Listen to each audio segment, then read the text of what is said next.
सभी पंचायत प्रतिनिधियों एवं अधिकारियों कर्मचारियों को मेरा नमस्कार। मैं डीपी देवराड़ी, पूर्व संयुक्त निदेशक पंचायती राज विभाग उत्तराखंड।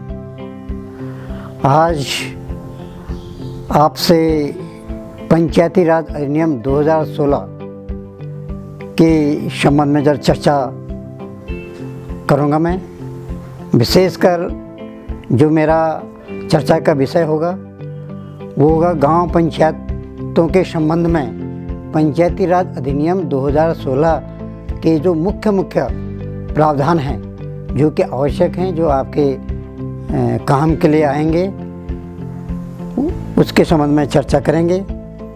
मैं इससे पहले कि विस्तार से कुछ बातें बताऊंगा, थोड़ा सा मैं पंचायती राज अधिनियम 2016 के बैकग्राउंड में चर्चा करूंगा कि 73वें संविधान संशोधन के द्वारा पंचायतों को संवैधानिक दर्जा प्रदान किया गया है। सभी लोग जानते हैं, आप लोग भी जानते हैं। और त्रिस्तरीय पंचायतों के गठन की व्यवस्था पूरे देश में की गई। सबसे नीचे की पंचायत है गांव पंचायत, ग्रास लेवल पर, उसके बाद क्षेत्र पंचायत और उसके बाद शीर्ष लेवल पर जिला पंचायत। 3 पंचायतों की एक व्यवस्था जो है संविधान ने प्रदत्त की है।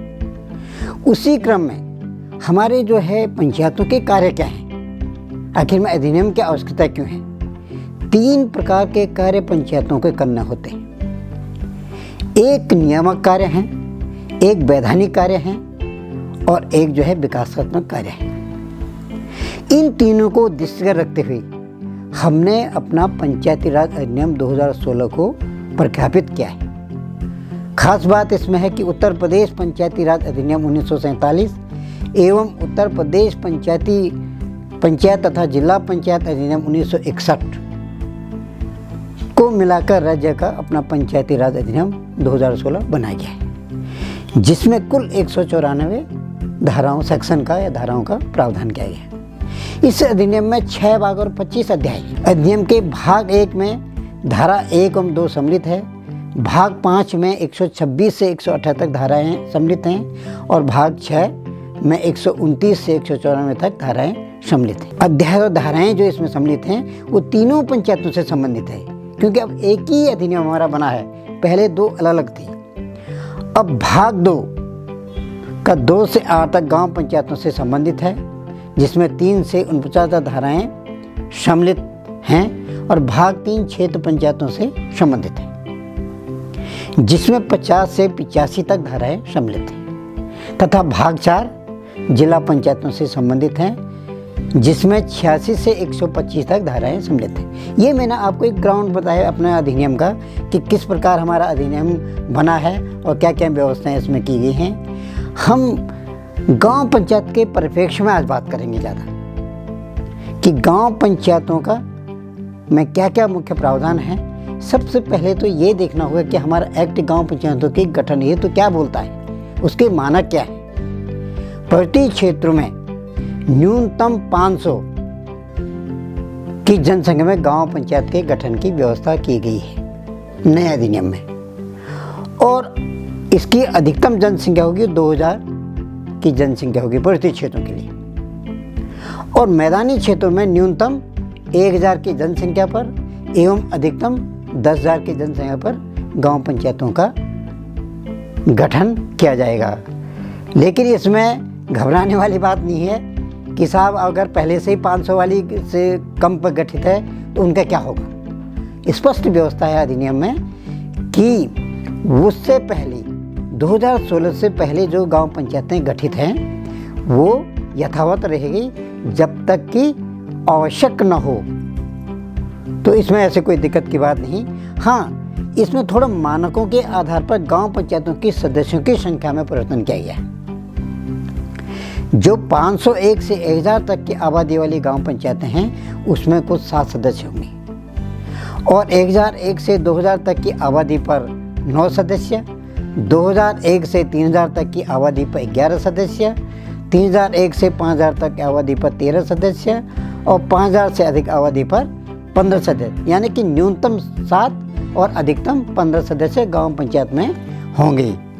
और प्रधान तथा 2/3 सदस्यों के निर्वाचन होने की दशा में ही गांव पंचायत का गठन होगा कि जब तक 2/3 सदस्य और प्रधान का निर्वाचन नहीं होगा तब तक गांव पंचायतों का गठन नहीं किया जा सकता। एक सबसे महत्वपूर्ण बात किसी स्थानीय निकाय के लिए, किसी पंचायत के लिए ये है कि वो उसकी जब तक वो बैठकें नियमित रूप से नहीं करते हैं, बैठकों से गुणवत्ता आती है, बैठकों से पारदर्शिता आती है, बैठकों से सहभागिता आती है। तो बैठकों का एक प्रोविजन हमने इस अधिनियम में किया हुआ है जिसमें कि एक गांव सभा और गांव पंचायत दोनों की बैठकों के संबंध में इसमें प्रावधान किए गए हैं। गांव सभा की खुली बैठकें हमने धारा 3 में इसकी व्यवस्था की है और इसमें स्पष्ट क्या है कि गांव सभा की प्रतिवर्ष 4 सामान्य बैठकें होंगी, यानी कि त्रैमासिक तौर पर। पहले एक्ट में इसमें केवल 2 ही थी, लेकिन इसको लोगों की सहभागिता को दृष्टिगत रखते हुए इसमें हमने क्या किया, ये विभाग ने क्या किया, ये सरकार ने इसमें जो है 4 बैठकें कर दी, बढ़ा दी। और एक महत्वपूर्ण बात इसमें है कि गणपूर्ति कोरम, जब तक किसी बैठक का कोरम अगर पूरा नहीं होता है तो बैठक अवैध मानी जाएगी। ये आपको ध्यान रखना होगा कि क्या गांव सभा का बैठक के कोरम हम पूरा कर रहे हैं कि नहीं कर रहे हैं।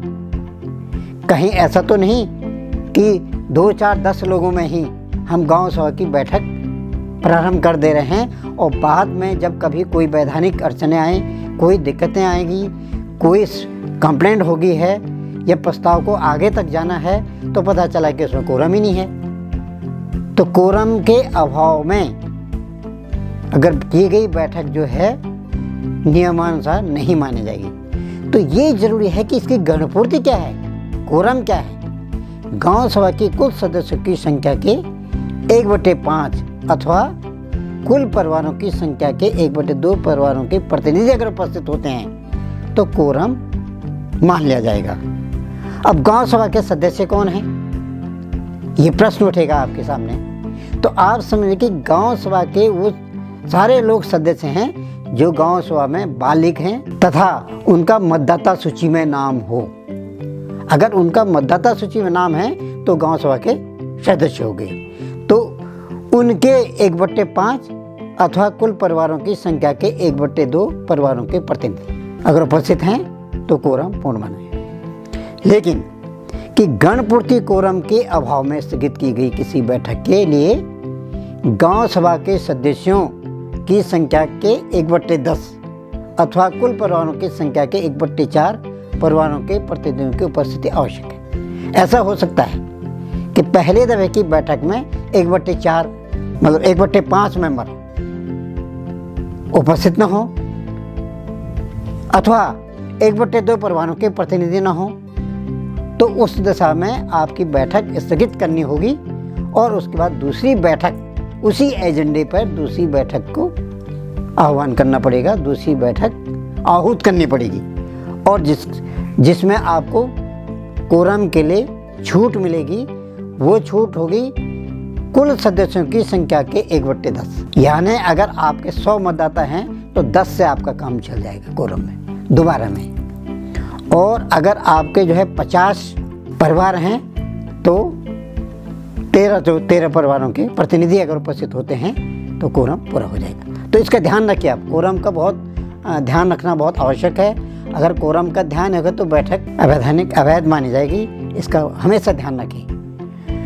इसी ढंग से गांव सभा की खुली बैठक कैसे, एजेंडा कैसे जाएगा इसका, नोटिस और सूचना बैठक की तिथि से कम 15 दिन पूर्व चस्पा कर या ढोल पीट कर या प्रचार प्रसार गांव के सार्वजनिक स्थानों पर चस्पा कर इसको एजेंडा जो है, नोटिस है, उसकी सूचना दी जा सकती है। गांव सभा की बैठक की अध्यक्षता प्रधान या उसकी अनुपस्थिति में उप प्रधान करेगा। असाधारण और सामान्य बैठकें भी इस गांव सभा की होगी। यह है कि विहित प्राधिकारी द्वारा लिखित रूप में मांग किए जाने पर अथवा सदस्यों की संख्या के कम से कम 1/5 की मांग पर ऐसी मांग के दिनांक से 30 दिन के भीतर गांव सभा की बैठक बुलाई जाएगी। ये अनिवार्य है। गांव सभा प्रधान को चाहिए कि अगर इस प्रकार की कोई मांग होती है या इस प्रकार के कोई निर्देश होते हैं तो उनको गांव सभा की बैठक 30 दिन के अंदर बुलानी आवश्यक है। ये कुछ प्रोविज़न है गांव सभा की बैठक की, मोटा मोटा। इसके कार्य लंबे चौड़े हम बाद में चर्चा करेंगे इस पर। यही दूसरा है गांव पंचायत की बैठक। गांव सभा और गांव पंचायत, इसमें अंतर भी समझना होगा। गांव सभा जैसे मैंने कहा कि सारे मतदाता इसके मेंबर होते हैं, ये गांव सभा हुई। गांव पंचायत में गांव पंचायत के निर्वाचित सदस्य, यानी प्रत्येक वार्ड से जो निर्वाचित सदस्य हैं वो गांव पंचायत के कार्यकारिणी या गांव पंचायत के मेंबर होते हैं। तो कार्य संपादन के लिए अगर कोई काम हमने करना है, किसी भी कार्य के लिए, गांव पंचायत के लिए गांव पंचायत की बैठक सामान्यतः प्रत्येक मास में कम से कम एक बार होगी। जहां गांव सभा की बैठक साल में 4 थी, वहीं गांव पंचायत की बैठक प्रत्येक माह में एक बार होनी आवश्यक है। किंतु 2 लगातार बैठकों के बीच 2 मास का अंतर नहीं होगा। ये नियम है। ये हर प्रधान को, हर सदस्य को, हर कर्मचारी को इसकी जानकारी होनी चाहिए कि हम कब कब गांव पंचायत की बैठक बुलानी हमारे लिए आवश्यक है। यहाँ पर भी गणपूर्ति बहुत आवश्यक है। गणपूर्ति मतलब कोरम, जिसको हम कोरम कहते हैं सामान्य भाषा में, कि गांव पंचायत की कुल सदस्यों की संख्या का 1/3 गणपूर्ति होनी आवश्यक है। लेकिन अगर कोरम के अभाव में स्थगित की गई किसी बैठक के लिए गणपूर्ति दूसरी बार भी 1/3 ही रहेगी। पहले छूट थी, पहले थी कि कोरम की आवश्यकता नहीं होगी। एक कोरम के अभाव में स्थगित बैठक में कोरम की आवश्यकता नहीं होगी। ये क्या था? ये पहले एक्ट में प्रावधान था। लेकिन जो हमारा 2016 का एक्ट है, गांव पंचायतों के लिए अव्यवस्था में परिवर्तन कर दिया गया है और इसमें ये कहा गया है कि अगर कोरम के अभाव में स्थगित बैठक दोबारा बुलाई जाएगी, लेकिन उसमें भी 1/3 की कोरम की आवश्यकता होगी। लेकिन एक छूट दी गई कि अगर उस वक्त भी दूसरी बैठक में भी कोरम पूरा नहीं होता है तो अगली बैठक बुलाई जाएगी जिसमें कोरम में छूट देते हुए 1/5 होगी। लेकिन कोरम की आवश्यकता तब भी होगी। पहले जो था, पहले क्या था? कोरम की आवश्यकता नहीं थी स्थगित बैठक के बाद, लेकिन अब ऐसा नहीं होगा। इसलिए आपको ध्यान देना होगा, जब जब आप गांव पंचायत की बैठक करेंगे उसमें कोरम का इसी प्रावधान के अनुसार ध्यान दें। अब गांव पंचायत की बैठक धारा जो 21 है उसमें दिया गया है, उसी में दिया है आगे। इसमें कैसे गांव पंचायत की बैठक के लिए सूचना कितने दिन पहले दी जानी चाहिए?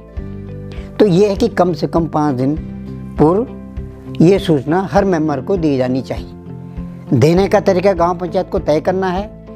वो डुगडुगी पिटा के दे सकता है, सदस्यों को साइन करा कर दे सकता है, सार्वजनिक स्थानों पर चस्पा करके दे सकते हैं। कैसे भी दें, पर यह सुनिश्चित करें कि प्रत्येक सदस्य को गांव पंचायत की बैठक की सूचना अवश्य मिल जाए। और गांव पंचायत की बैठक की अध्यक्षता ग्राम प्रधान ही करेंगे। लेकिन किन्हीं कारणों से ग्राम प्रधान उपस्थित नहीं हैं तो उनकी अनुपस्थिति में उप प्रधान जो है गांव पंचायत की बैठक की अध्यक्षता करेंगे। गांव पंचायत की भी कुछ असाधारण बैठकें हो सकती हैं। ऐसा नहीं कि हमने कह दिया कि साहब की ये बैठक है इसके बाद नहीं कर सकते हैं। तो प्रोविजन पंचायत एक्ट में कर दिया गया है कि किसी समय और सदस्यों के में से 1/3 से अन्यून सदस्य ये मांग करते हैं, लिखित मांग करते हैं, तो ऐसी मांग की दिनांक के 15 दिन के भीतर बैठक बुलाई जाएगी। लेकिन एक चीज़ दिखे, गांव पंचायत गांव सभा की बैठकें केवल सार्वजनिक और सरकारी भवनों अथवा गांव पंचायत के किसी खुले स्थान पर ही आयोजित की जाएगी। ये ध्यान रखिए। ऐसा न हो कि आपने प्रधान के घर में कर दी या किसी व्यक्ति के घर में कर दी और उसमें लोगों की भागीदारी कम होगी या लोग वहाँ आना नहीं चाहते हो। तो ध्यान रखिए कि एक्ट का प्रोविज़न है ये कि बैठक जब भी हो वो कहाँ हो, गांव सभा के कार्यालय में हो, सार्वजनिक भवन में हो, पंचायत भवन में हो या किसी सार्वजनिक स्थान के खुले स्थान पर हो। इसका ध्यान रखें। बहुत महत्वपूर्ण है गांव पंचायत की समितियां। गांव पंचायतों में 6 समितियों का प्रावधान किया गया है और इन 6 समितियों का गठन हर पंचायत को करना है। धारा 35 में इसकी व्यवस्था कर दी गई है नए एक्ट में। और 6 समितियां हैं: नियोजन एवं विकास समिति, शिक्षा समिति, निर्माण कार्य समिति, स्वास्थ्य एवं कल्याण समिति, प्रशासनिक समिति एवं जल प्रबंधन समिति एवं जैव विविधता प्रबंधन समिति। ये 6 समितियों का गठन इसमें करना है। इनके कार्य भी इसमें दिए गए हैं कि क्या क्या कार्य इसमें होंगे इनके।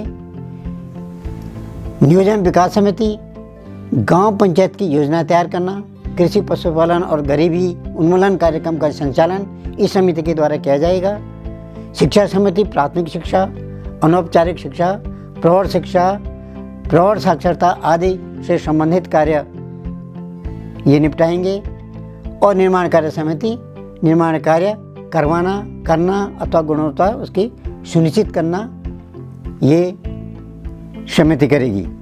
स्वास्थ्य एवं कल्याण समिति चिकित्सा, स्वास्थ्य, परिवार कल्याण संबंधी कार्य, समाज कल्याण से संबंधी कार्य, महिला एवं बाल कल्याण की योजनाओं का संचालन, अनुसूचित जाति, जनजाति तथा पिछड़े वर्गों को उन्नति एवं संरक्षण संबंधी कार्य ये समिति करेगी। प्रशासनिक समिति कार्मिकों संबंधी समस्त विषय, राशन की दुकान संबंधी कार्य ये प्रशासनिक समिति करेगी। जल प्रबंधन समिति और जैव प्रबंधन समिति ये बहुत महत्वपूर्ण समिति हो चुकी है अब, जब से इसमें जैव विविधता प्रबंधन समिति जोड़ दी गई है। तो इसके काम मैं अलग से भी बताऊंगा थोड़े से आपको।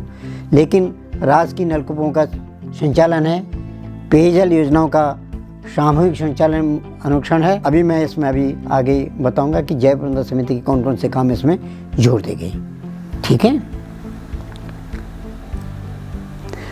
अब गांव पंचायत की शिक्षा तथा स्वास्थ्य, एक बहुत बड़ा प्रोविजन इसमें किया गया है कि गांव पंचायत की शिक्षा तथा स्वास्थ्य एवं कल्याण समिति में महिला सदस्य को सभापति के रूप में नियुक्त किया जाएगा। ये नया प्रोविजन है महिलाओं को सशक्तिकरण करने के लिए। हमारे अधिनियम में बहुत से काम, इसमें बहुत से प्रावधान डाले गए हैं, उसमें एक ये भी है। और तीसरी पंचायतों में, जैसे मैं अभी कह रहा था, जल प्रबंधन एवं जैव विविधता प्रबंधन समिति क्या क्या कार्य करेगी ये नए सिरे से इसमें जोड़ दिए गए हैं। जैसे नलकूपों और पेयजल योजनाओं का समुचित संचालन और अनुरक्षण, आबादी क्षेत्रों में पर्यावरण सुरक्षा के उपाय, भूमि के विभिन्न प्रकारों, परंपरागत किस्मों एवं खेतों का संरक्षण, पशुओं एवं सूक्ष्म जीवों का भंडारण तथा जैव विविधता से संबंधित विषयों की जानकारी ये जैव विविधता समिति है। इसमें कुछ प्रधान का बहुत बड़ा योगदान है, ये रोल है, भूमिका है पूरे गांव पंचायत के कार्यों के संचालन के लिए। तो प्रधान के कुछ ऐसे कर्तव्य हैं कि जो उसको बहुत अपनी जिम्मेदारी के साथ निभाने चाहिए। जैसे गांव सभा में गांव पंचायत की बैठक बुलाना तथा उनकी कार्रवाई पर नियंत्रण करना, ये ग्राम सभा प्रधान का कर्तव्य है। पंचायतों की समितियों का गठन कर उसके सदस्य के रूप में अपने कार्यों और भूमिका का निर्वहन करना, पंचायतों की आर्थिक व्यवस्था और प्रशासन की देखभाल करना तथा उसके व्यक्तिगत में सूचना देना, उसके संबंध में सूचना देना सभी को, गांव पंचायत के कार्यों को क्रियान्वित करना तथा विभिन्न रजिस्टरों का रखरखाव करवाना, गांव पंचायतों की संपत्तियों की सुरक्षा व्यवस्था करना तथा गांव पंचायतों द्वारा निर्धारित विभिन्न शुल्कों की वसूली सुनिश्चित करना, गांव पंचायत अब्लिक गांव सभा की ओर से सिविल वाद दाखिल करना, अभियोजन प्रारंभ करना एवं पत्राचार करना। ये सारे काम जो है गांव प्रधान के हैं, या अधिनियम या किसी अन्य विधि द्वारा अपेक्षित अधिरोपित ऐसे अन्य कर्तव्यों का निर्वहन करना, जैसे कि हमारे अधिनियमों में व्यवस्था की गई है। ये सारे प्रधान के कर्तव्य हैं। इसमें एक बहुत चीज़ है, बहुत महत्वपूर्ण चीज़, गांव पंचायत के आय के स्रोत भी इस अधिनियम में डाले हैं। ये धारा 40 में इसकी गांव निधि की स्थापना की बात की गई है। तो जैसे कर से प्राप्त आय, अनुदान तथा ऐसी समस्त धनराशि जिसे नियमावली अथवा किसी अन्य कानून ने ग्राम निधि में जमा करने की आज्ञा दी हो। गांव पंचायत के नाम तथा नाम जमा अवशेष ये गांव निधि में रहेंगे। राज्य की संचित निधि से सहायता अनुदान, वित्त आयोग यानी कि राज्य का या केंद्रीय वित्त आयोग या किसी अन्य संस्था से प्राप्त धनराशि गांव निधि का हिस्सा होंगे, पार्ट होंगे, भाग होंगे। संग्रहित धूल, गंदगी, गोबर, कूड़ा करकट आदि को बिक्री के प्राप्त धनराशि ये भी आय का स्रोत हो सकता है। नजूल संपत्ति, लगान तथा उनकी आय का ऐसा भाग जिसे राज्य सरकार द्वारा ग्राम निधि में जमा किए जाने का निर्देश हो।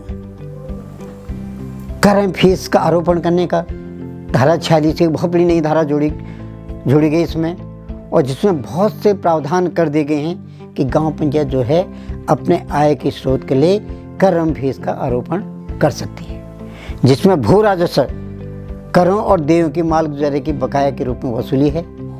अस्थायी रूप से स्थित प्रेक्षागृह, सिनेमा अथवा इसी प्रकार के आमोद गृह पर शुल्क है। पशुओं एवं अन्य यंत्र चालित वाहनों पर कर और शुल्क है। बाजारों, हाटों अथवा मेलों में बिक्री के लिए सामानों को अभिदर्शित करने वाले व्यक्ति पर कर है। पशु वधशाला के लिए लाइसेंस एवं रजिस्ट्रेशन पर फीस है। हाट बाजार का लाइसेंस, स्टैम्प ड्यूटी पर सरचार्ज, पंचायतों की संपत्ति पर अतिक्रमण की दशा में जुर्माना, ये बहुत सी बातें नए अधिनियम में हमने सरकार ने जोड़ी है। इसमें वधशालाओं और पड़ावों की भूमि प्रयोग के लिए फीस, जल शुल्क, निजी शौचालयों और नालियों की सफाई के लिए कर, सड़क सफाई, रोशनी एवं स्वच्छता पर कर, ये व्यवस्था गांव पंचायत करेगी तब उस दशा में। सिंचाई शुल्क, राज्य सरकार द्वारा प्राधिकृत अन्य कर, परिवार रजिस्टर की नकल हेतु फीस, ये कुछ इतने से प्रोविजन है। इसके अलावा बहुत से प्रोविजन है कि गांव पंचायत में अगर कोई लिक्वर या शराब की दुकान है तो उससे भी उपशुल्क गांव पंचायत लेने का अधिकार नए एक्ट में, अधिनियम में दिया गया है। तो ये सारी व्यवस्था नियमों में तय की जाएगी। उसके आधार पर गांव पंचायतें इस पर शुल्क लगा सकती हैं और अपने आय के स्रोत में वृद्धि कर सकती है। ये बहुत महत्वपूर्ण भाग है गांव पंचायतों के लिए। और ग्राम प्रधान एवं ग्राम पंचायत विकास अधिकारी इसको पूरा गांव पंचायत की बैठक में इसका प्रस्ताव बनाकर, कर आरोपित और शुल्क आरोपित का प्रस्ताव बनाकर गांव सभा से अनुमोदन लेंगे और इसके गांव सभा में प्रचार प्रसार करेंगे और उसके बाद अंतिम रूप से इसका निर्धारण कर इसको तय करेंगे। तो ये ध्यान रखें, एक निश्चित प्रक्रिया के तहत ही हम गांव पंचायतों पर कर निर्धारण और शुल्क निर्धारण का कार्य करेंगे। एक बजट है गांव पंचायत का बजट, धारा 44 में व्यवस्था करके प्रत्येक गांव पंचायत को आगामी वर्ष के लिए अपना नवंबर माह तक, जो कि अप्रैल से प्रारंभ होने वाले वित्तीय वर्ष के लिए गांव पंचायत को अनुमानित प्राप्तियां व्यय का विवरण तैयार करेगी। बजट है, बजट एक महत्वपूर्ण पहलू है गांव पंचायत का। जनरली क्या होता है कि इसकी अनदेखी की जाती है गांव पंचायतों में, लेकिन मेरा गांव प्रधानों से, गांव पंचायत कर्मचारियों से, गांव पंचायत अधिकारियों से, विकास अधिकारियों से ये अनुरोध है कि इसकी अनदेखी न करें। हर वर्ष जो है बजट अवश्य बनाएं, जिससे कि आपका अनुमानित आय और व्यय का एक खाका आपके पास रहेगा, जिसके आधार पर आप अपनी प्लानिंग कर सकते हैं आगे। बजट कैसे होता है कि गांव पंचायत बैठक में उपस्थित और मत देने वाले सदस्यों के साधारण बहुमत से पारित किया जाता है। लेकिन इसमें कोरम कितना होता है? 1/2 कम से कम होना चाहिए, आधा होना चाहिए, क्योंकि पहले में 1/3 है, लेकिन बजट वाले उसमें 1/2 होना चाहिए। बजट बनने से गांव पंचायतों की समस्त आय व्यय का एक खाका मिलेगा, जिससे उन्हें कार्य योजनाओं को मूर्त रूप देने में सुविधा होगी। बजट का निर्माण गांव पंचायतों में सर्वाधिक उपेक्षित रहा है, ये मैं पहले भी कह चुका हूँ, लेकिन इस कार्य को अनिवार्य रूप से किया जाना चाहिए और कृपया इसका ध्यान दें। इसी ढंग से योजना तैयार करना, जब आपका बजट होगा तो आप योजना तैयार भी करेंगे। तो गांव पंचायत प्रतिवर्ष पंचायत क्षेत्र के लिए एक विकास योजना तैयार करेगी। किन योजना तैयार करने में संसाधनों का मानचित्रीकरण की अहम भूमिका होती है। अगर आपके पास संसाधनों का अनुमान ही नहीं है और संसाधन का आपको कोई ध्यान ही नहीं है, संसाधनों के आपने कोई जानकारी प्राप्त नहीं की, तो कैसे आप योजना बना सकते हैं? तो आपके संसाधन कैसे पता करते हैं, आप कैसे उसकी जानकारी करते हैं? आप ऐसे करते हैं, एक तो देखते हैं कि गत वर्ष का क्या अनुमान क्या है, गत वर्ष का वास्तविक हमारे पास क्या क्या संसाधन थे और आगामी वर्ष में कौन से इसमें वृद्धि होने वाली है, या आगामी वर्ष में कौन से संसाधन और मिलने वाले हैं, कहाँ से मिलने वाले, इसकी जानकारी आप प्राप्त कर लेंगे विभिन्न विभागों से।